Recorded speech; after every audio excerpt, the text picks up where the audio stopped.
My aunt kept telling everyone at family gatherings that my baby wasn't my husband's child as a hilarious joke. She went pale when I made her remember her funny crime. When our daughter Lily was born, she had bright red hair. Neither me nor my husband Daniel have red hair. I'm blonde, he's brunette. But my grandmother had red hair, and Daniel's grandfather did too. The pediatrician said it's completely normal. Happens all the time with recessive genes. Everyone understood this except my Aunt Beverly. At Lily's first family gathering when she was 3 weeks old, Beverly took one look at her and said, "Well, we know what happened here," while winking at everyone. I asked what she meant. She laughed and said red hair doesn't come from nowhere. Maybe I had some explaining to do. Daniel's face went tight, but he stayed quiet. My mom told Beverly to stop being ridiculous. Beverly said she was just joking. Couldn't anyone take a joke anymore? But she didn't stop. Every single family event, Beverly would make comments. At my nephew's birthday, she asked Daniel if he wanted a paternity test for Christmas. At Easter, she told my cousin that Lily looked just like the mailman.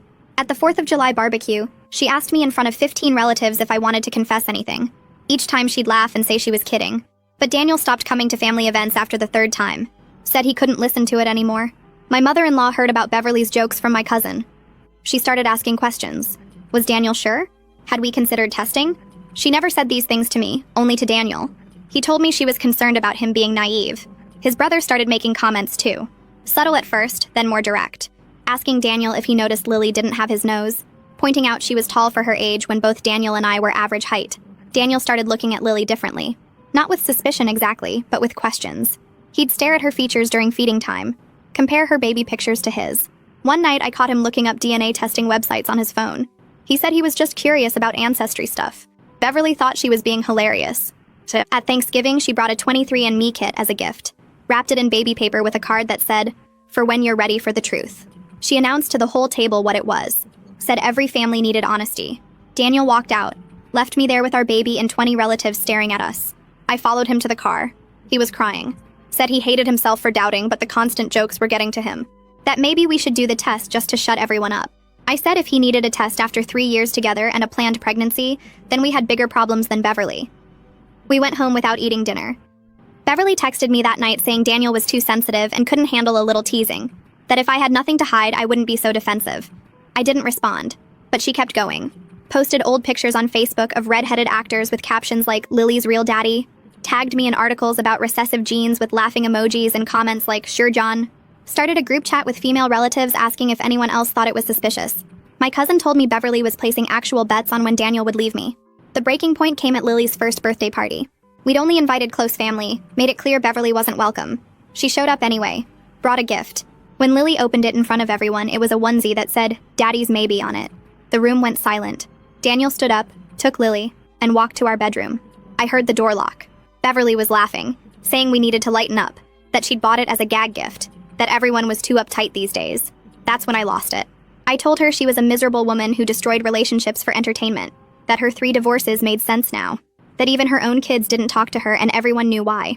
She said I was being dramatic over a little joke. I said her joke was destroying my marriage. She said if my marriage was that weak, it deserved to be destroyed. My mom tried to intervene, but I wasn't done. I announced to everyone that Beverly had been spreading rumors for a year, that she'd placed bets on my marriage ending, that she'd made Daniel so paranoid he was looking at DNA tests, that this wasn't humor, it was cruelty. Beverly tried to leave, but I followed her to the door. Told her if she ever contacted us again, ever made another joke, ever mentioned my daughter's hair color, I'd tell everyone about the money she stole from Grandma's estate. Her face went white. Beverly's mouth opened and closed like she was trying to find words, but nothing came out. The living room behind me had gone completely silent. Not even the sound of someone shifting their weight or clearing their throat. I could feel every single relative staring at us, watching this moment play out like they were frozen in place. Beverly's hand gripped the doorframe and her knuckles went white against the wood. She tried to force a laugh, that same high-pitched sound she always made after her jokes, but it came out shaky and wrong. She waved her hand at me like I was being silly, and said something about how I was being so dramatic over nothing. Her voice cracked on the last word, and she took a step backward onto the front porch. I followed her and spoke loud enough that everyone inside could hear me clearly through the open door. I said we could discuss grandmother's missing $15,000 right here in front of everyone if that's what she wanted. I asked if she'd like to explain how grandmother's signature appeared on checks during the last 6 months when she couldn't even hold a pen anymore. Beverly's face went from white to red, and she shook her head fast while backing down the porch steps. She said I was a liar, and I was making things up to hurt her. I took another step forward and told her I had copies of every single forged check locked in my safe. She turned and practically ran to her car, fumbling with her keys and dropping them twice before getting the door open. Her tires squealed when she backed out of the driveway, and I watched her taillights disappear down the street before I turned around. My mother was standing right behind me when I walked back inside. She grabbed my arm and pulled me toward the kitchen while everyone else stood around pretending they weren't staring. Mom's face was tight and her voice came out in a harsh whisper, asking me what I was talking about with estate money. I leaned against the kitchen counter and told her the whole story. 2 years ago, when I was helping clean out grandmother's house, I found a folder of bank statements in her desk. The statements showed checks written in the last 6 months of her life, all made out to Beverly, totaling over $15,000. I'd seen grandmother try to write her name on a birthday card during that time, and she couldn't do it. Her hands shook too much, and the letters came out as scribbles. I told Mom I'd compared the signatures on the checks to grandmother's real signature from before she got sick, and they didn't match. Mom's hand went to her mouth, and she asked why I never said anything.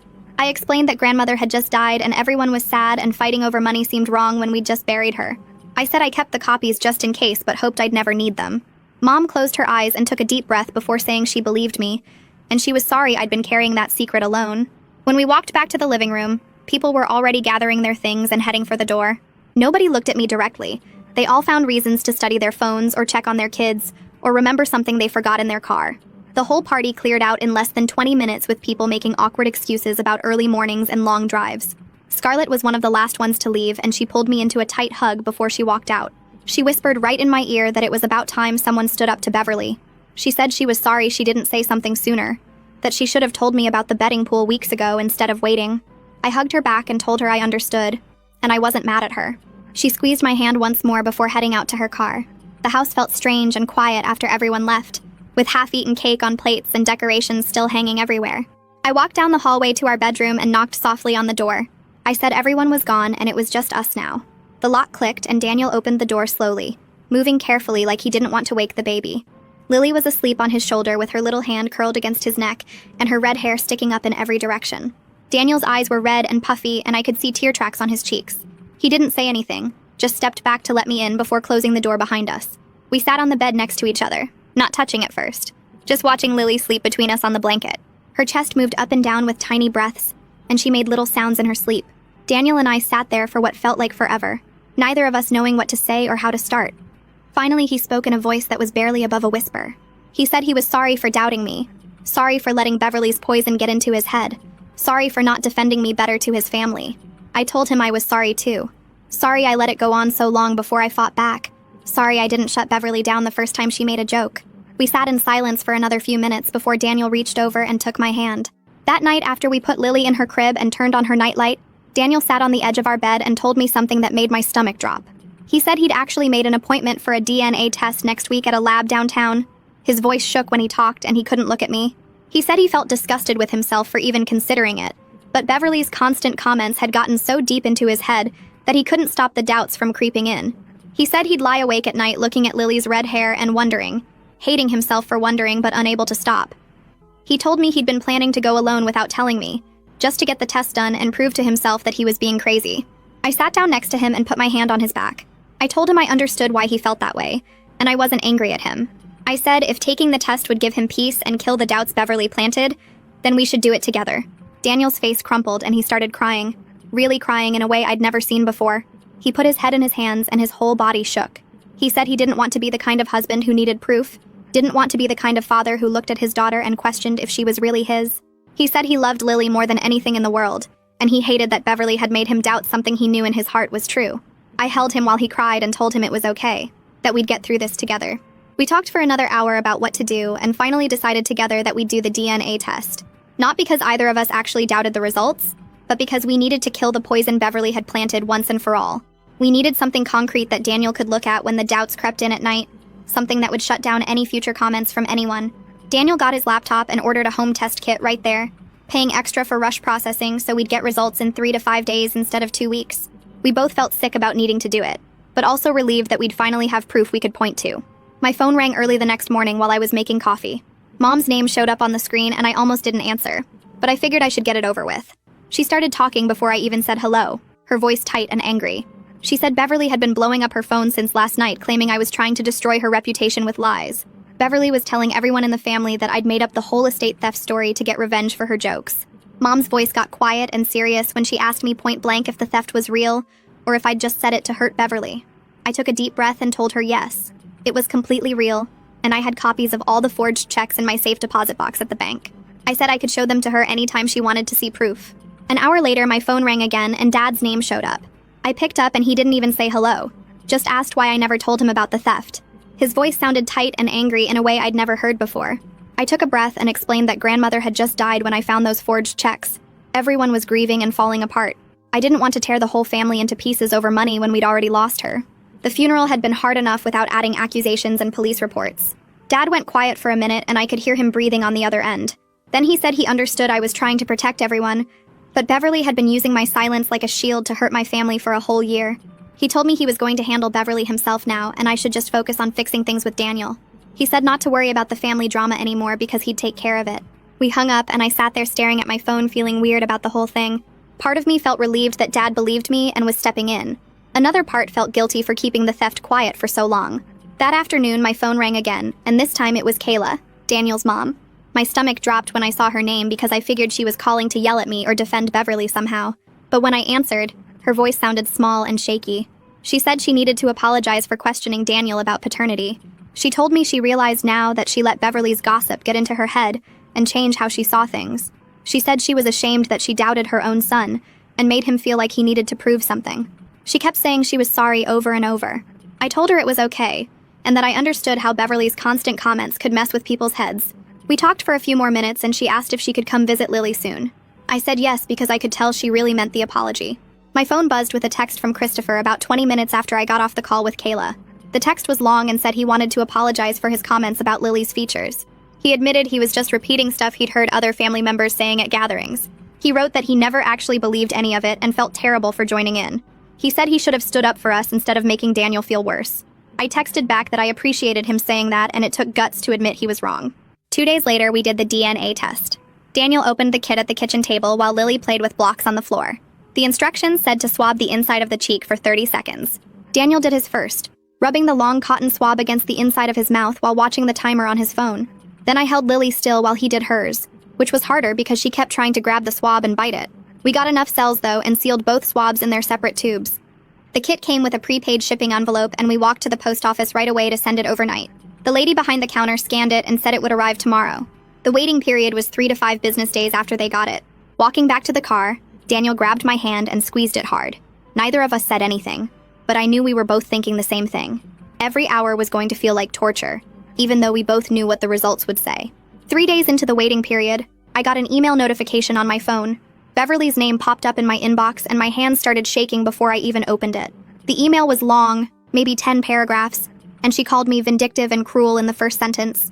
She claimed the estate situation was just a misunderstanding, and I was using it to manipulate the whole family against her. She wrote that I'd always been jealous of her close relationship with grandmother, and that's why I was making up lies now. She said I was a terrible person for destroying family bonds over a joke that was meant to be funny. The email went on and on about how I was too sensitive and couldn't handle teasing. She accused me of turning everyone against her because I wanted attention and sympathy. By the end, she was saying I'd regret using lies to hurt her. I read it twice and felt my face getting hot with anger. I didn't write back to Beverly. Instead, I just hit the forward button and sent the whole email to Dad without adding any comments. He replied in less than 5 minutes. His message said he'd already contacted the estate lawyer that morning, and they were pursuing legal action against Beverly. He wrote that Beverly was no longer welcome at any family gathering he hosted, and he'd made that clear to everyone. He told me to block her number and email so she couldn't contact me anymore. I did exactly that. The next day, Scarlett called while I was folding laundry. She asked how I was holding up after everything that happened at the party. I told her I was okay, just waiting on the DNA results and trying not to think about Beverly. Scarlett got quiet for a second and then said she needed to tell me something. She revealed that Beverly had actually gotten 5 other relatives to put money in the betting pool about my marriage ending. She listed their names, and I felt sick hearing some of them because they were people I thought liked me. Scarlett said she refused to participate when Beverly asked her to join. She told me she'd even argued with Beverly about how wrong it was, but she didn't tell me before because she thought I already had enough stress. I thanked her for telling me now and for not joining in. After we hung up, I sat on the couch for a while just processing the fact that 6 people in my family had been betting on my marriage falling apart. Day 4 of waiting arrived and I was feeding Lily breakfast in her high chair when Daniel came into the kitchen holding an envelope. His face looked pale and his hands were shaking slightly. He said the results came in the mail. I put down Lily's spoon and watched him open the envelope slowly, like he was scared of what might be inside even though we knew. He pulled out the paper and stared at it for what felt like a full minute without moving. Then he turned it around to show me. The paper had official letterhead at the top, and a bunch of technical language I didn't understand. But right in the middle in bold letters it said, 99.9% probability of paternity.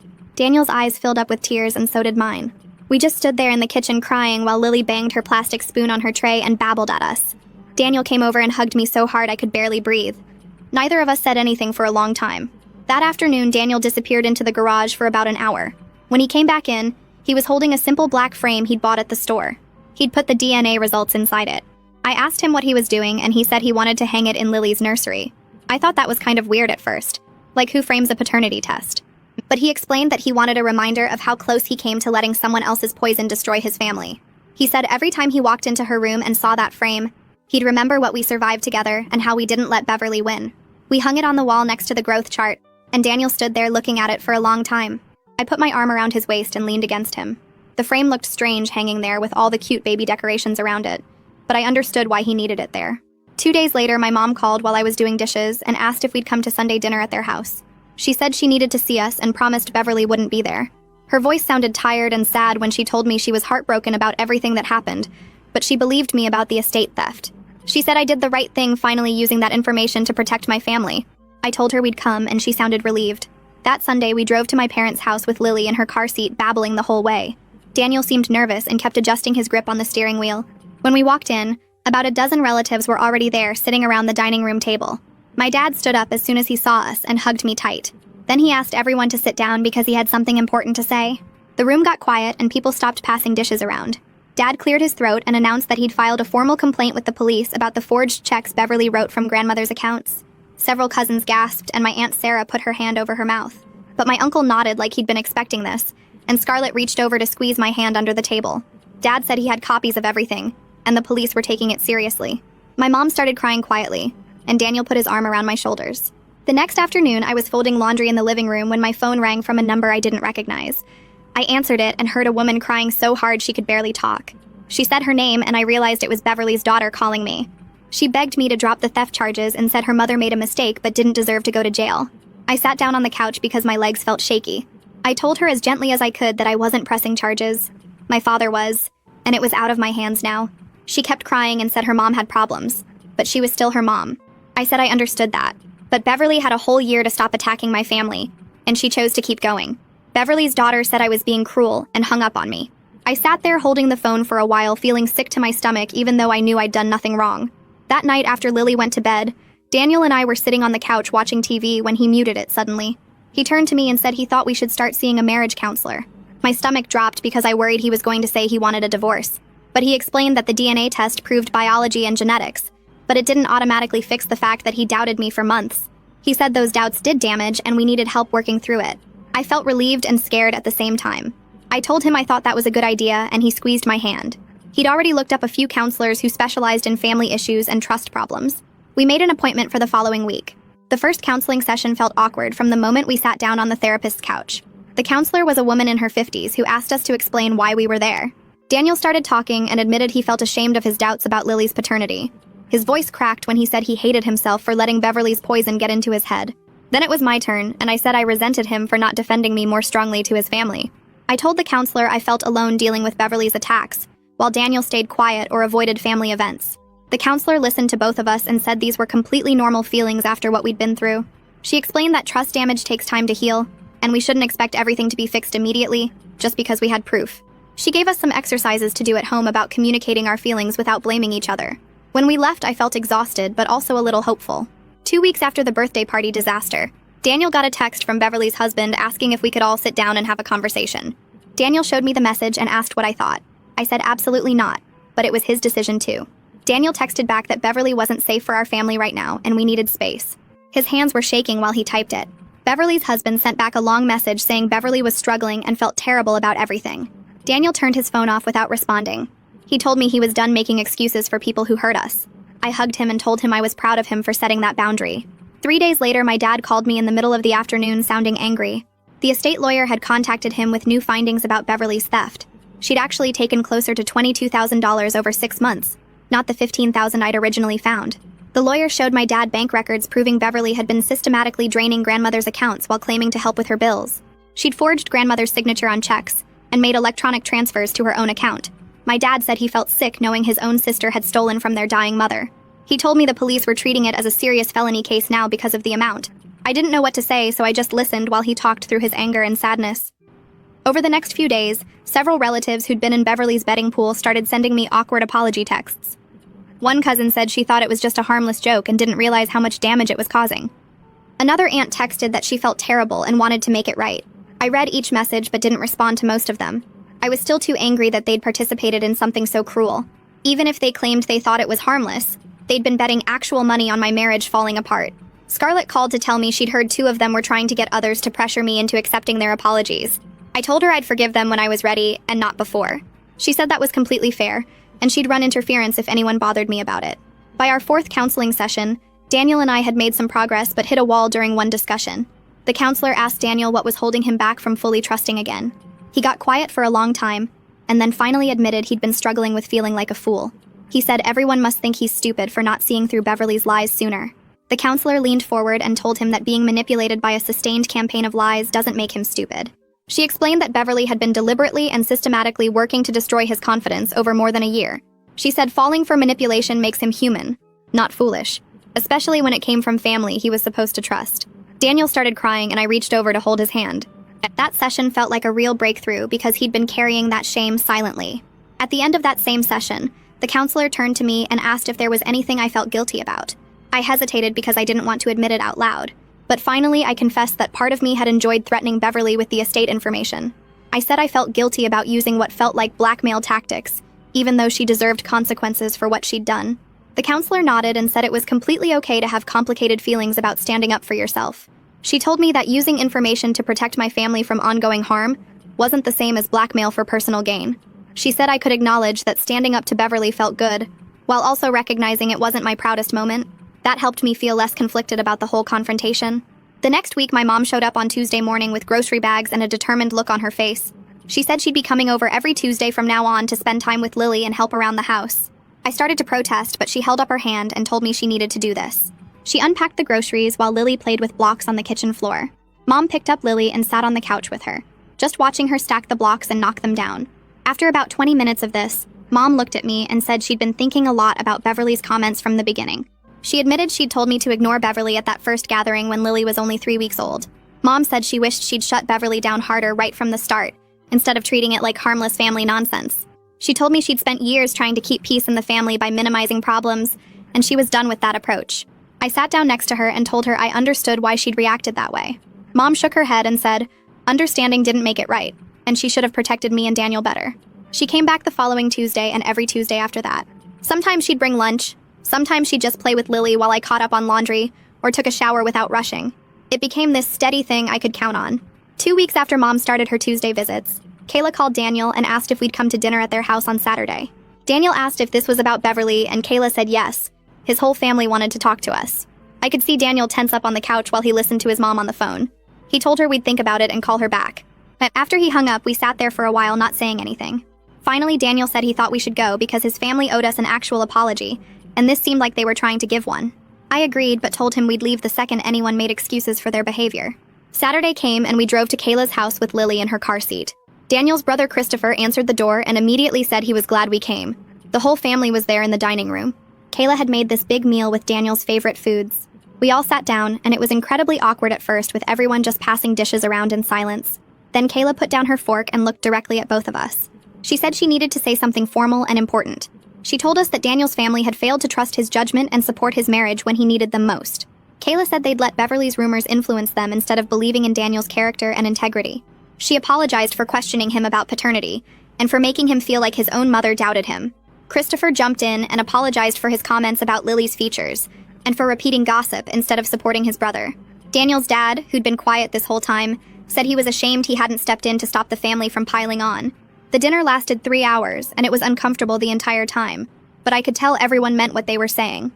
On the drive home, Daniel said it felt necessary, even though it was painful to sit through. The following week, my dad called and asked me to meet him for coffee. I left Lily with Daniel and met Dad at the coffee shop near our house. He looked tired when I walked in. We got our drinks and sat in the corner booth. Dad told me that Beverly had been formally charged with felony theft and forgery related to the estate fraud. He said the prosecutor had looked at all the bank records and forged signatures, and decided this was a serious case worth pursuing. I asked him if he was okay with Beverly facing criminal charges. Dad was quiet for a minute and then said he'd actually pushed for the charges to be filed. He told me Beverly needed to face real consequences, not just family disapproval and people being mad at her. Dad said that without legal consequences, Beverly would just wait for everything to blow over and then go back to her old behavior. I told him I felt conflicted about the whole legal route even though I knew Beverly deserved punishment. He reached across the table and squeezed my hand. Dad said he understood my conflict, but this was bigger than just what Beverly did to my marriage. He explained that she'd stolen from their dying mother and betrayed the family's trust in the worst possible way. The charges were filed and Beverly would have to answer for that in court.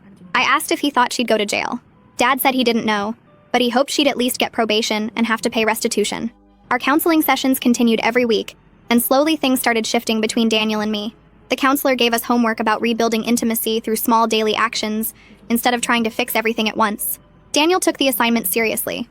He started leaving me notes in random places around the house. I'd find them in my coat pocket or tucked into the bathroom mirror or stuck to the coffee maker. The notes would say things like why he loved me or what he appreciated about me that day. One note said he loved how patient I was with Lily even when I was exhausted. Another said he was grateful I'd fought for our family when he'd been too beaten down to fight himself. I made an effort to be more open about my feelings instead of trying to handle everything alone like I usually did. When I felt overwhelmed, I told him instead of just pushing through. When I was scared about the Beverly situation, I talked to him about it instead of keeping it inside. The counselor said these small changes were building new patterns of trust and communication. It felt awkward at first because we'd gotten so used to just surviving and managing crises, but after a few weeks it started feeling more natural. Daniel would ask me how I was really doing, and I'd actually tell him the truth. I'd ask him what he needed from me, and he'd be honest about it. We were learning how to be a team again, instead of two people just trying to get through each day. 3 months after the birthday party confrontation, my dad called with news about Beverly's case. She'd taken a plea deal and pleaded guilty to reduced charges. Instead of felony theft, they'd reduced it to a lesser charge in exchange for her guilty plea. Beverly got 2 years probation, had to pay full restitution of the $22,000 she'd stolen, and had to complete 200 hours of community service. Dad said the criminal record was what really mattered because it created official consequences for her actions. I asked if he'd talked to Beverly at all. He said no, and he didn't plan to anytime soon. Dad told me Beverly's daughter had called him crying and begging him to forgive Beverly, but he'd told her that forgiveness would take time, and Beverly needed to focus on her legal consequences right now. The plea deal meant no trial, which was a relief because none of us wanted to testify in court, but it also meant Beverly had admitted in an official legal setting that she'd stolen from our grandmother. That admission felt important somehow, like it made everything real and documented instead of just family drama. My cousin's wedding was scheduled for late September, and we got the invitation in the mail. Daniel looked at it and asked if I thought Beverly would be there. I called my cousin directly and asked. She told me Beverly wasn't invited and wouldn't be attending any family events for the foreseeable future. She said too many people were still angry and hurt by what Beverly had done. The wedding was on a Saturday afternoon at a hotel ballroom. We got dressed up and brought Lily in this little flower girl dress even though she wasn't actually in the wedding party. The ceremony was nice and the reception had good food and music. What struck me most was how relaxed everyone seemed. Usually at family gatherings there was this underlying tension, people watching what they said and being careful. But without Beverly there stirring things up and making comments, everyone just enjoyed themselves. Multiple relatives came up to us and said how nice it was to see Daniel at a family event again. One aunt told me she'd forgotten how much fun these gatherings could be without drama. Daniel actually stayed for the entire reception. He danced with me and with Lily. He talked to my cousins and laughed at my uncle's bad jokes. On the drive home, he said that was the first family event in over a year where he didn't spend the whole time wanting to leave early. He said he'd actually enjoyed himself and remembered why he liked my family in the first place. Lily started taking her first real steps a few weeks after the wedding. She'd been cruising along furniture for a while, but one Tuesday when my mom was over, Lily just let go of the coffee table and walked 5 steps to Mom's outstretched arms. Mom started crying and calling for me to come see. Daniel got home from work 20 minutes later and Mom made Lily do it again. Daniel scooped her up and spun her around, completely present in the moment without any shadow of doubt on his face. Over the next few weeks, Lily started saying more words too. She'd been saying mama and dada for months, but now she added more words like ball and dog and juice. Daniel was there for all of it, celebrating every new word and every wobbly step. One night I was watching him play with Lily on the living room floor, making her giggle by pretending to steal her toy and give it back. His face was completely relaxed and happy. I realized in that moment just how much damage Beverly had actually caused. For months, Daniel had looked at Lily with this tension in his expression, this question mark hanging over everything. Now that was completely gone, and he could just be her dad without any of that poison in his head. The difference was so clear it almost made me cry. My relationship with Scarlett had gotten stronger through all of this. She called me at least once a week just to check in, and we'd started meeting for lunch every other week when our schedules allowed. One afternoon,